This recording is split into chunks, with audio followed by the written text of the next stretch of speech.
Hello, hello, hello. I just want to say, Brahma Sidibe, congratulations. He finally got back into a game. Even before we get started talking about what we saw in the game last night and some of my thoughts on what's been going on up at SU. Hey, it was a beautiful thing to see Brahma Sidibe go on the court again yesterday. Hopefully, he'll be able to get a few more minutes as the season goes on, so that he can be that cherry on top of the cake. So let me turn this music down a little bit and let's get started. Well, first of all, I'd like to thank the Clam Bar, 3914 Bruton Road, North Syracuse, New York, the biggest little place in Syracuse. You have to come out there and check me out sometimes. I go out there and sit at the bar and we just talk about Syracuse basketball, one of my favorite stops there. Ed is a great guy. Stop by and see him. We'll make plans to go there to the Clam Bar. So, some of the things that I noticed in that game. Well, got my trusty notes right here. By the way, if you're stopping to see us, feel free to leave a comment. Let me know where you're joining me from. Hello, Joyce. And you're in Texas. I know that for sure. I've been to your house. We went fishing. Don't get me started talking about fishing during the wintertime, though. Joyce, hello. So let's get back here. Now that we said our congratulations to Brahma Sidibe that he's he's back. That's fantastic. So the things that jumped out at me at first, when guys take a lot of time off from the basketball court,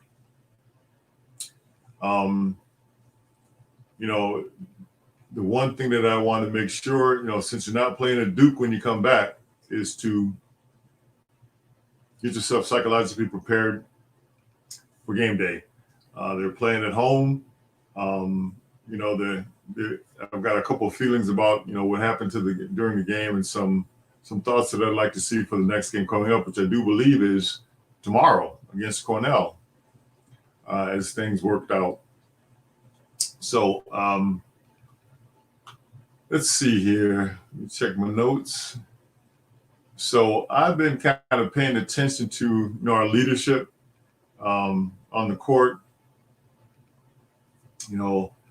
and what I've noticed is Jimmy Boeheim sets the pace of the game.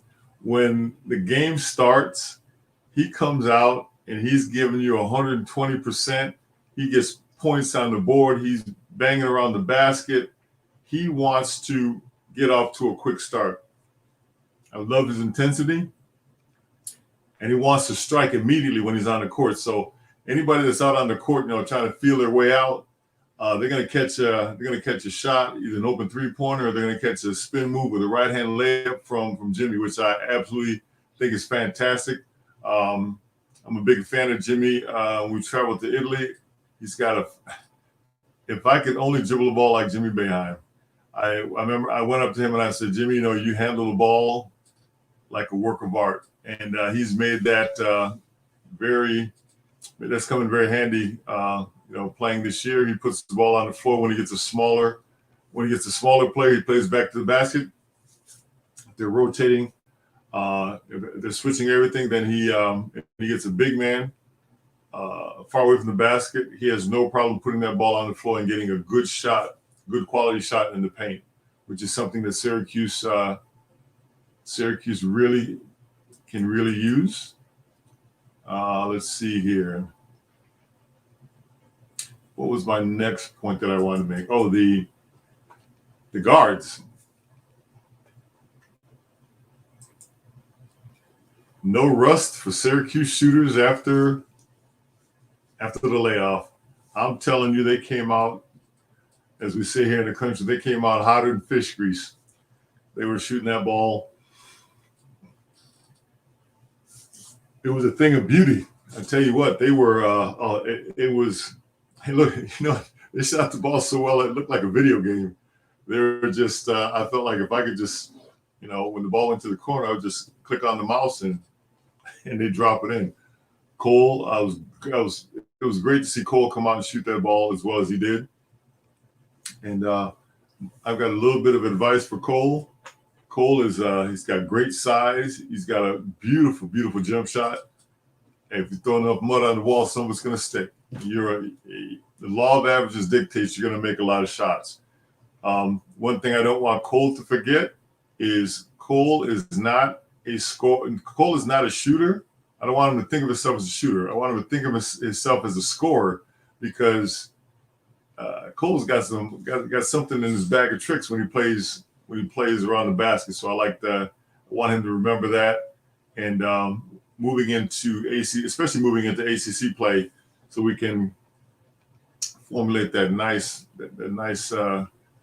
bump and grind down low under the basket, get some easy baskets. Let's see here. What's my next point? Now, one thing that I want to make a comment on, because it happened a couple of times during this game. Be very, very careful about open court turnovers, like when you're bringing the ball up the court and it's either stolen or dribbled off your foot, or when those turnovers happen, you've always there's a big responsibility on the playmaker besides bringing the ball up the court, because your team will have the mentality of the point guard. If he's playing strong, he's playing hard, they're gonna ride his wave. Also, by the same token, if they're coming up the floor and they look over their shoulder and there's been a pick and somebody's scoring on the other end, it's pretty demoralizing. You try to forget it, but you want to be able to rest assured that your big guy, that your point guard can bring the ball up the floor. No knocks on Joe Girard, because I can't dribble the ball 3 times in a row, but he is as we go into ACC play. He's shooting the ball well. He's playing tough. Everybody can find that little thing they want to improve. It's like building blocks to get better. Love the way he's shooting the ball. He's a very strong character. He's got those leadership qualities. We take care of the ball a little bit better. Hey, I'm loving what I'm seeing out there. Let's see here. What else did I had another couple of okay. You got to keep this in mind. Rebounding. Trust your teammates on defense to block or contest a shot. That's one. When 2 defensive players go to block or contest one shot, no one is boxing out the best offensive rebounder, which is probably a big guy, and it's going to end up in an easy basket or a dunk. So learn to trust into the man that's going to block the shot, and actually turn around and look for the closest man to you and box that man out, and you will see that Syracuse's rebounding percentages will start to go up. Trust your rebounder, and then rebound in all 5. After that box out, when that ball comes down, hey, anybody that's close to it, get it. If you can't get to it, knock it out of bounds. Get back on defense or offense. Let's see here. There was another point that I wanted to make. We're gonna pretty soon. We got a couple of games coming up. Jesse Edwards. I like what I see. What I've been seeing from Jesse. They're saying he's one of the most improved players in the ACC. The announcers love him. He is. I would say he creates a problem for a lot of teams, that he's agile, he's athletic, See, the problem with layoffs, I never worry about shooters when they come back from a layoff, because during that layoff they shoot a lot and they get accustomed to shooting a lot. The things that suffer when you have a long layoff are the little things, are the touch passes, the back doors, the alley oops, the passes that are made that take a little time for you to get used to seeing. It's when you get back on the court. I always thought of it as, after you've been off the court playing in a game situation, it's like looking through a tube. The more you're out on the floor, then it starts opening up and you can see the floor better. You can see things that start happening. There were a couple of times during the game where I think Jimmy gave a beautiful pass to Jesse and got a dunk. I'm looking forward to see a lot more of that going on, because when you start getting into the ACC tournament, you're going to start seeing that they're not going to want to leave any of the Syracuse shooters open. And if they don't leave those shooters open, let's start what I'd like to see for the next game when we come up against Cornell. I know they're not, they're not as tough as Syracuse, I don't believe. But what I feel that Syracuse can work on, they will be physical.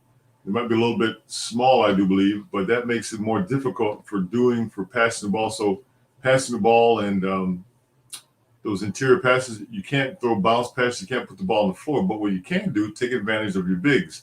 And when I say bigs, I mean Jesse, Cole back to the basket.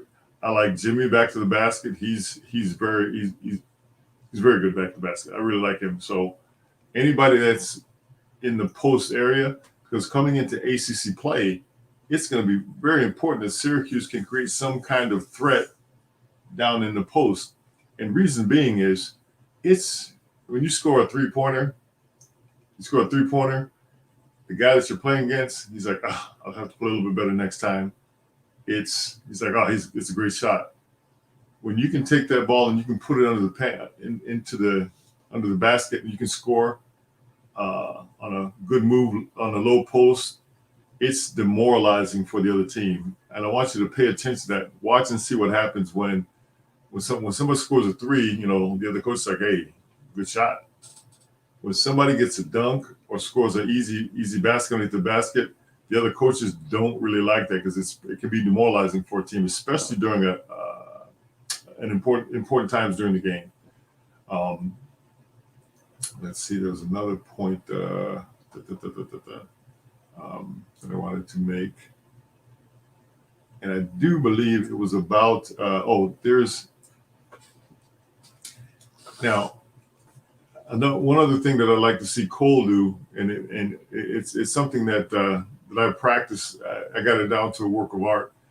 Is you have to condition the referees. Let me explain. When you condition the referees, for instance, the game starts. No matter what happens, when I get my first foul, or they call traveling or 3 seconds against me, I wait a second and I walk over to him and I was like, oh, did I move? I said, did I move my left foot, my right foot? Was that a little bit too strong? I always approach them and I ask them a question calmly, and they're like, and they appreciate that, because they're so used to getting yelled at or people that disagree with them all the time. So they welcome someone to ask them a question like a normal human being. And that was my demeanor all the time whenever I was speaking with the referees. Now, I might try to bite my man's finger off, but when I was talking to the referees, I was like Mr. Polite and straightforward. So after a while, something happens and there's a call made, and the referee sees that it's me. He'll either not make a call, or I get a little bit more leeway, because I'm not one of the players that are jumping and pulling their hair out because of a foul was called, because nobody thinks they foul when they foul. Nobody does. So I always would catch them off guard, and I would say, like, if a player came down and he ran into me kind of hard and he scored, I would turn to the referee and I say, can I do that too? And he go, yeah. Next time I'm on the floor, I'd blast the guy and I go up and score. and the referee wouldn't call it. It's always, if you pose, it was always a question like, I know I did something wrong. What can I do to, I got to keep my pivot foot down. They're like, yeah, you moved your right foot. And then once you get that down, he understands that you spoke to him, and they're not so likely to make that call again. So it's conditioning the refs. Keep that in mind. It's a little trick from a gentleman a little bit older than the guys playing now. We see there was something that I wanted to see. Let me do a quick check on who's watching here.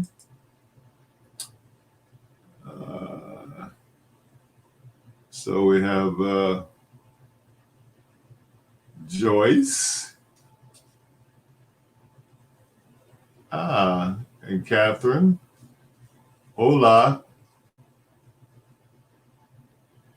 Catherine Summerfield. Good to see you. Here we go. We have Brian Miller.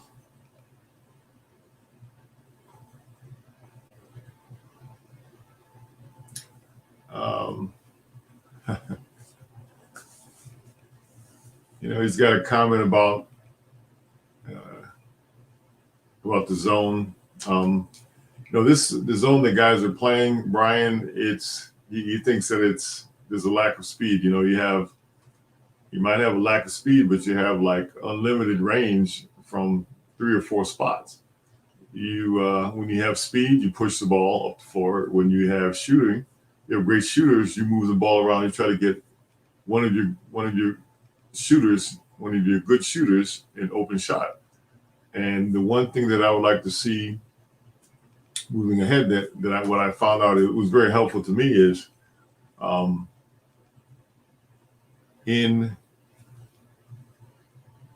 when you're playing during the game, I always like to see the big man touch the ball at least 1 out of 4 times. Now, I didn't say shoot the ball 1 out of 4 times. I said like to see the big man touch the ball 1 out of 4 times, because whatever the defense is doing, when the big man that's posted up touches the ball, the first thing that everybody does is they turn and look at the big man, and they go towards him. It's like a magnet. And at that point, when a player turns their head, you want to move the opposite direction and find a good spot and get set for the pass out. If they go to double team, that big man just holds the ball, get it up high, and pass it to one of the 3 or 4 shooters that we have on the Syracuse team that can knock down the open shot. But if you shoot just the 3-pointers, what will happen is, by shooting just the 3-pointers, what'll start happening is the defense will start waiting for you at the 3-point line. Then they'll start waiting for you at just over half court. The defense will start waiting for you and create longer shots for you. But to throw them off guard, once you throw the ball inside to the center, they'll all pull back in. And then instead of shooting a 25 or 28 footer, you can shoot a 22 or 21 footer. And you'll have a higher shooting percentage. And then a team will not know how to take you if you can knock down 3 jump shots, throw the ball inside, and then get a dunk for your big man, or get a quick spin around right hand basket from Jimmy. Then the teams playing on defense, they won't know how to take it. They're like, wow, these guys are killing us with a 3-pointer. Then we go out on the 3-pointer, bang, we've got them putting the ball inside, so we have them going. The idea is to get them moving back and forth like a yo-yo.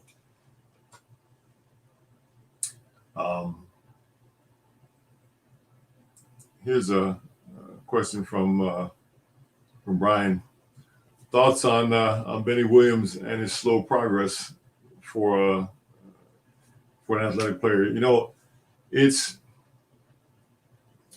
I remember I was calling a game with Dave Pash and Paulie Sibilia, and Dave Pash asked me, Hakeem Warwick was playing against one of the guys that Syracuse had recruited, and he said to me, so today Hakeem is out there and he wants to show Coach Boeheim that he picked the right player. And I looked at Dave and I smiled and I said, Dave, they've got at the time I was, they probably have on offense, you got to remember all your plays on offense, and then that play can change if the ball is brought up the court on the left-hand side or the right-hand side, or if it's passed across half court, or if it's dribbled across half court, and that's just on offense. Now on defense, you got all your rotations that you got to make. The other team has been studying to try to figure out how to break down your rotation. And I said, to be quite honest with you, Akeem probably doesn't know the other kids out in the court. He's trying to remember his plays and his positions so that he can stay out on the court and he can help Syracuse be successful. So all of that to say, it's a lot of stuff. He's a super athletic kid. And a lot of times when you're really athletic, you come into a team like Syracuse and you have to, think about this. If he was playing the guard position, you can go out there a little early. You can make mistakes because you got three guys behind you to stop. And I'm talking about on defense, because that's what gets young kids, young players on the court is defense. Now think about it from the center's point of view. When you're a post player and you go out there, as in Benny's case, and you get caught behind a rotation, now you've been sitting on the bench, you're cold, no matter how athletic you are, you come out on the court and you make one mistake on a rotation and it ends up as a dunk, a putback, or an offensive rebound, and you're stuck. So it takes a little bit longer when you're playing near the basket I always looked at it this way. When you're playing around the basket, you have there's 1, 2, 3, 4. You have 6 to 8 guys my size that are trying to negotiate in an area about as a little bit bigger than a small bedroom. So a lot of the movements that a big man will make in those areas, and I'm speaking about offensively, have to be instinctual. You have to catch the ball. When you're jumping up to catch the ball, you have to feel if there's pressure on your left side. When you come down, you spin away from that pressure. Or if there's a double team, when I'm jumping up to catch the ball, I catch the ball. I know the double team's coming, so I protect the ball and I turn. That puts one man completely behind me, and then I attack the man in front of me quickly. Then there's no chance for a double team. These are all things that I've learned over the years. But hey, last year he was playing in high school, and I can guarantee he was jumping all over people. Wow, here's my coach from Masala. Says hello. It's always a pleasure to see you again. Hey, Mario, grazie. Tanto piacere anche il mio di vederti. Ci sentiamo ogni tanto perché adesso c'è WhatsApp, poi siamo amici su Facebook, ci sentiamo. Io sono su WhatsApp. Va bene? Grazie. Ti saluto. Ciao Mario. Sorry, that was Mario was my I believe he's one of my last coaches before I played in Italy, and I just wanted to take the time to say hello to him, because he treated me very well, and he's a great guy, very good coach. Thank you. Let's see here.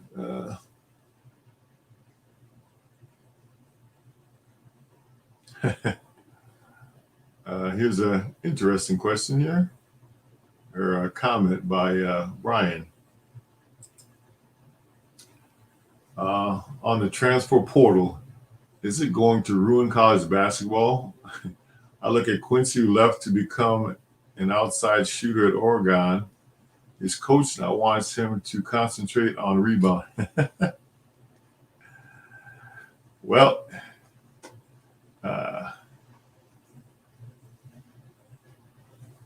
there's it's funny you say that. When I saw, so this is what I saw when I looked at Quincy. See, sometimes you can't believe everything that people are telling you in your ear, because this is what I noticed about Quincy. When we're here playing, and Quincy, he exploded. He was scoring. He was rebounding. He was doing everything in the beginning. And it was, in my personal feeling was, I said, okay, he's like the X factor. Nobody knows or is expecting him to do something. Well, what I want to see is what happens when all of a sudden everybody's focusing on Buddy or everybody's focusing on Mark. Let's see what happens when all of a sudden, when you look at that scouting report, his name is not down in number 4, number 5. His name is up there on the top. Let's see how his production changes. And when that happened, his production went from being up in the ceiling to, for me, mediocre. But I only say mediocre because he wasn't ready. He wasn't ready to. He wasn't ready yet. He needed more practice. He needed more work. I saw. It's so funny when you say you want to become a shooter.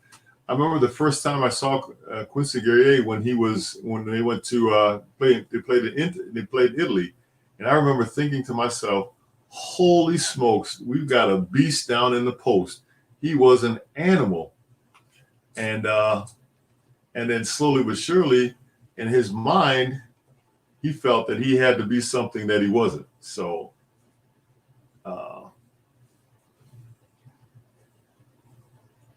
That was, I just think he would have been a great player here at Syracuse. Now he's going to be, he's going to have a tough time. I think if he stays focused, he can still come out of it. But I know that the portal is terrible because it's giving 18, 19-year-olds the ability to go and do things when they're not really ready to make those decisions. And that's just my feeling. Well, here is a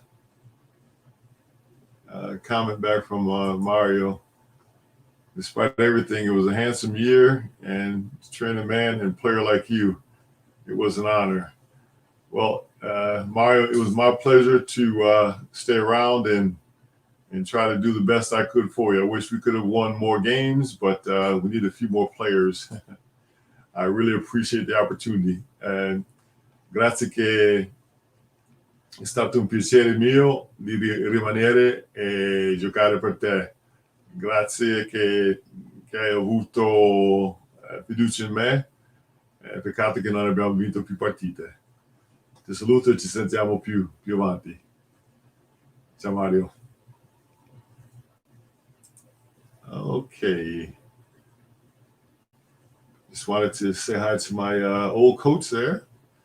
Let's see here. So that's Mario. We got Brian Miller. Had great questions. Thanks.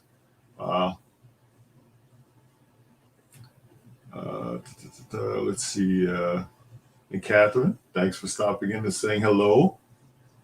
Good to see you. And Joyce. And so we got a game coming up. Syracuse has a game tomorrow. Let's see here. Va bene, Mario. Ciao.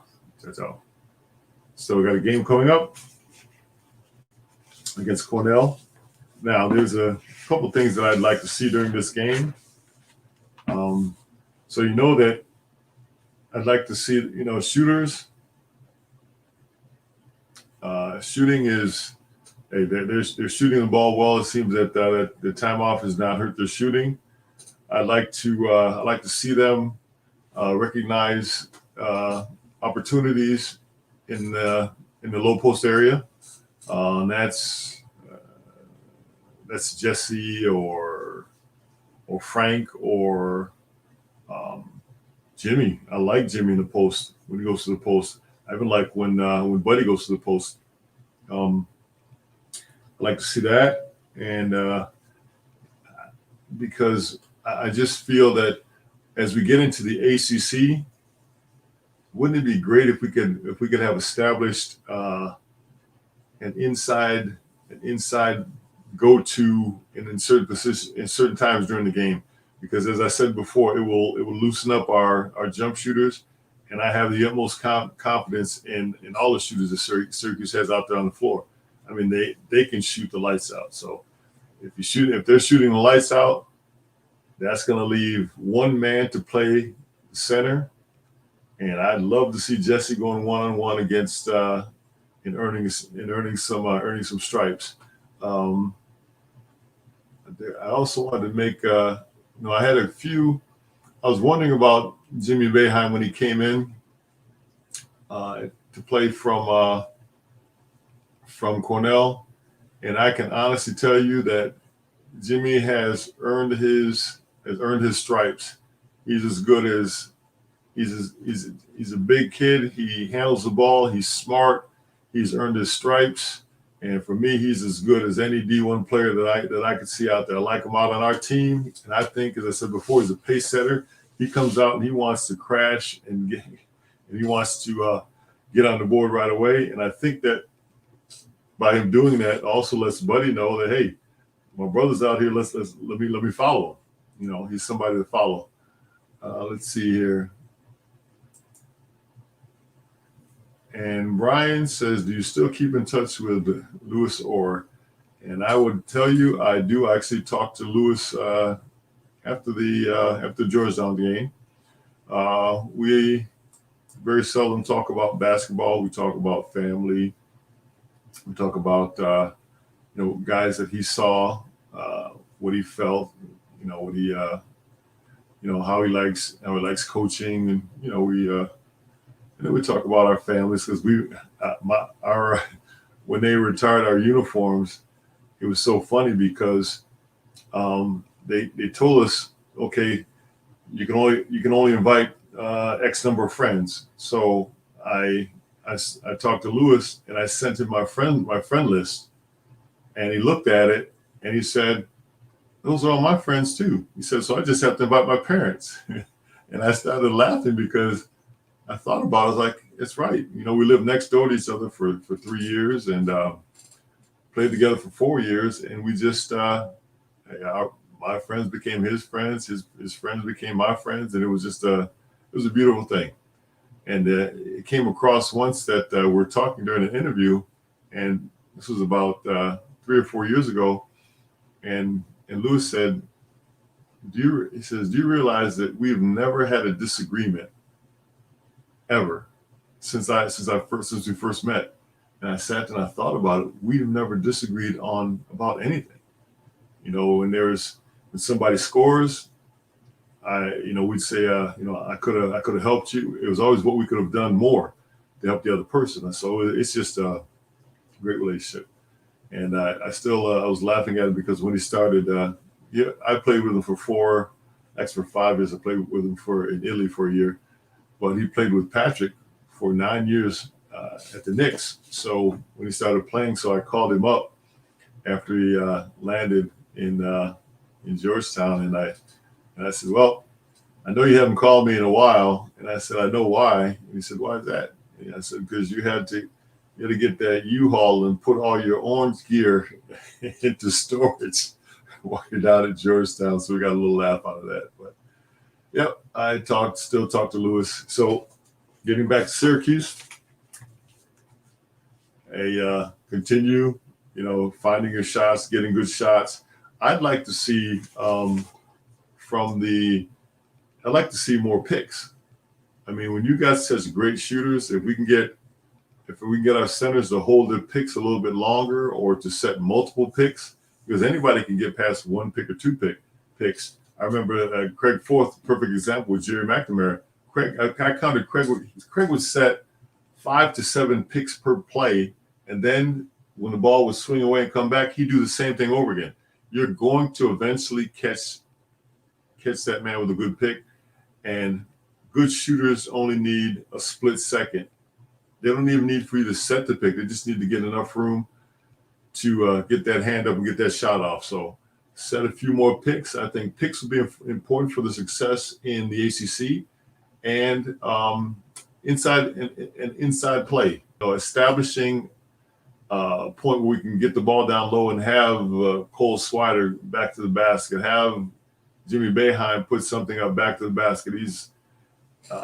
he's been very crafty down there on the low post, or just throw it up to the rafters and let Jesse pull the basket down. So Jesse has earned the respect of a lot of people in the ACC. They're going to be paying a lot of attention to him, and that's great because you got the biggest guy on the floor that's keeping his man busy. The biggest guy on the floor can stop 3 or 4 guys that are out on the floor. But if you keep him busy with your own big man, your shooters will have a chance to shoot. And if you pass the ball every now and then and get a dunk, watch and see he'll be the first one to run down the court, and he'll probably block 1 or 2 more shots. Jesse's been filling that middle up. They've been shooting the ball well. Let's get the interior passes down, and let's go for that win and get ready for the ACC. That's it. Thanks again, everybody that came to see us. Came here to see what we're talking about. It's truly been a pleasure. I'd also like to thank our sponsor, the Clam Bar, 3914 Bruton Road, North Syracuse, New York, the biggest little place in Syracuse. Hey, meet me there. We can chat. We can chat live. It'll be my pleasure.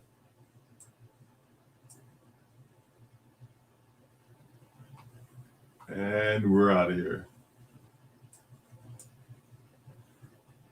Next time.